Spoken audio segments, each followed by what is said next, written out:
Qual é o remédio para a vida eterna? Qual é o remédio para a eternidade?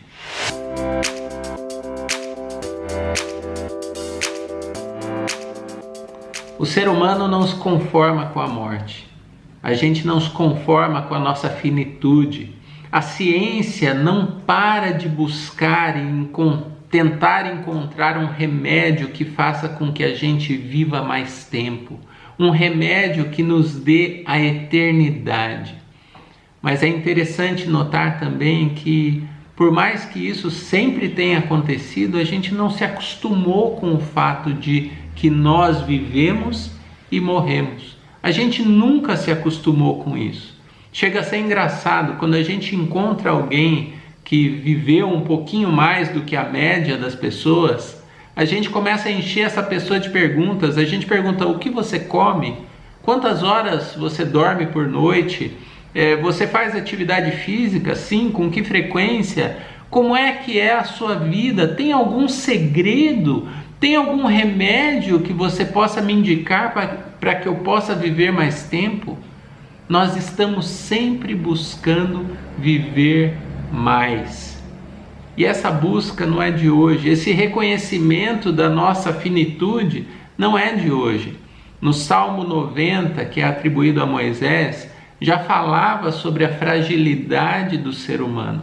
Ele diz em determinado ponto o seguinte: conheces as nossas iniquidades, não escapam os nossos pecados secretos à luz da tua presença. Todos os nossos dias passam debaixo do teu furor, vão-se como um murmúrio.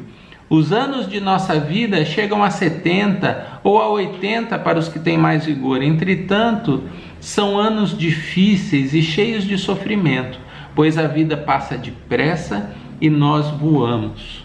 O mais interessante é que esse salmo também revela, além da nossa fragilidade e da nossa finitude, esse salmo revela o motivo da nossa morte, o motivo por que o ser humano morre, as nossas iniquidades e os nossos pecados.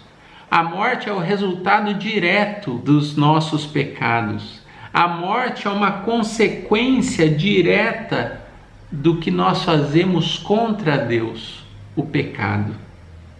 Todos nós pecamos, todos nós lutamos contra o pecado todos os dias, todos nós erramos. Por melhor que você se ache, por mais perfeitinho que você se ache, você tem que concordar que você erra, você peca. E por mais que você ache que existem pessoas que são piores do que você, ninguém é aceitável diante de Deus, porque Deus é santo, Deus é perfeito, Deus ele não aceita conviver com nenhum tipo de pecado. Quando esse salmo foi escrito, o autor dele não tinha conhecimento ainda sobre a vinda de Jesus Cristo. Quando esse salmo foi escrito, o autor ainda não tinha consciência de que Deus mesmo se responsabilizaria pelo nosso pecado. Quando esse salmo foi escrito, o autor ainda não tinha consciência de que Deus enviaria um remédio da eternidade, um remédio para a vida eterna, um remédio para que nós um dia possamos passar a vida eterna ao lado do Pai. Esse remédio é Jesus Cristo. Quando a gente crê que Jesus Cristo morreu pelos nossos pecados, quando a gente crê que Jesus pagou esse preço da nossa finitude, pagou esse preço que nos condenava à morte, nós sim podemos ter esperança de que um dia, mesmo depois da nossa morte física aqui, nós teremos vida eterna, e vida eterna ao lado do Pai. Que a gente possa se confortar com essa esperança de que a vida sim é passageira, mas que para quem crê em Jesus Cristo há uma esperança.